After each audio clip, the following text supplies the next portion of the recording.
में भरिसां खोसा बिरादरी जी बिंदुरनि में जारी पुराणे खूनी तकरार सबब हिक धुर पारां ॻोठ छॾण बाद ॿीहर ॻोठ अचण घर आबाद करण खां पोइ तकरार ॿीहर तेज़ थियण लॻो।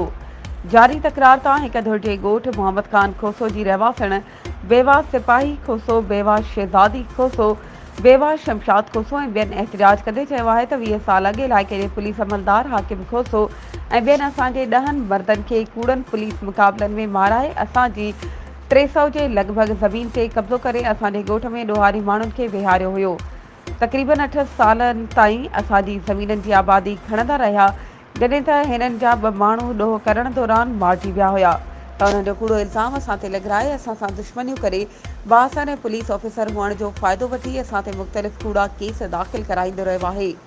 हाणे जॾहिं असां अदालत जे हुकुम ते पंहिंजे घरनि ऐं ज़मीननि ते वापसि आया आहियूं त जवाबदार असांखे धमकियूं ॾेई रहिया आहिनि।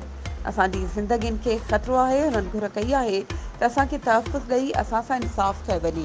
वधीक ख़बरुनि ऐं अपडेट्स जे लाइ असांजे चैनल खे सब्सक्राइब कयो ऐं हा, बेल आइकन खे प्रेस करणु न विसारिजो त जीअं असांजी हर नई अचण वारी वीडियो तव्हां ताईं पहुची सघे।